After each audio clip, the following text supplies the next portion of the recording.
Story, Saurav Dutt, author and political analyst, Anirban Banerjee and Vivek Srivastava, also both political analysts. But I want to start with you, Andrew McLeod, visiting professor of war studies at King's College London. It's a basic obligation of the British government. Why did it take for India to actually remove the security or remove some of the barricades outside of the British High Commission for them to finally get the cops out? I think I need to make a couple of points clear. Firstly, as an Australian, I'm not a British representative or in any way a representative of the British government. The second thing I need to make clear is in London, they're used to large protests of hundreds of thousands of people. And by any measure, this protest on Sunday and the one again today of a couple of dozen people is on physical size, tiny, tiny and small. Third thing to make note of is violence must be condemned all the time. And yes, under the Vienna Convention, host states have the responsibility of ensuring the safety of all diplomatic facilities with, though, the help of the diplomatic country themselves. For example, the Americans know it was harder and harder to protect their embassy in central London, so they moved it to a more secure location. Aldwych, where the Indian High Commission is, I'm very familiar with it. It's right outside King's College. It's just next door to the Australian High Commission. Maybe it's time, if India thinks they're going to be a target, that maybe it's time to think of a more secure location for the High Commission. But yes, the British did respond today and they did put barricades out, again reinforcing what a small crowd it was, that they were on the other side of the road. This is hardly an attack against an embassy facility.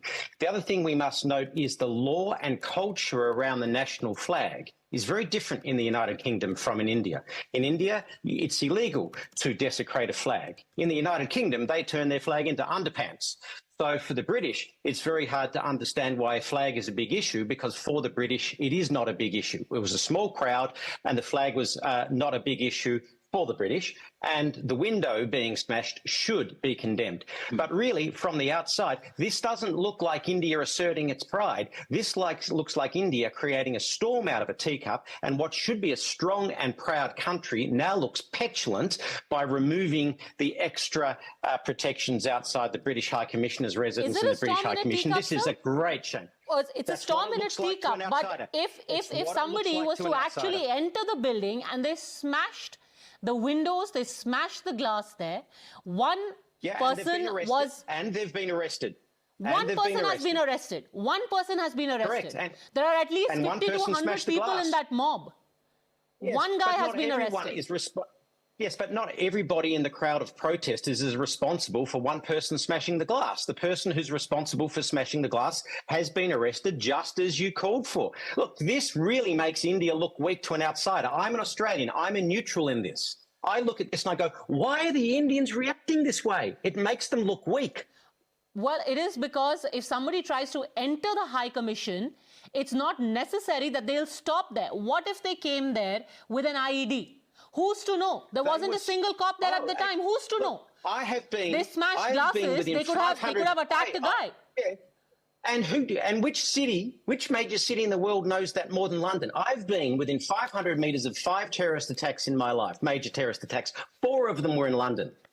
4 of them were in London. The British understand terrorism very, very well, from the IRA through the 7/7 bombing. Sir, nobody deserves to be attacked by terrorists, but here the case is also slightly different from what happened to you, because this is a diplomatic establishment.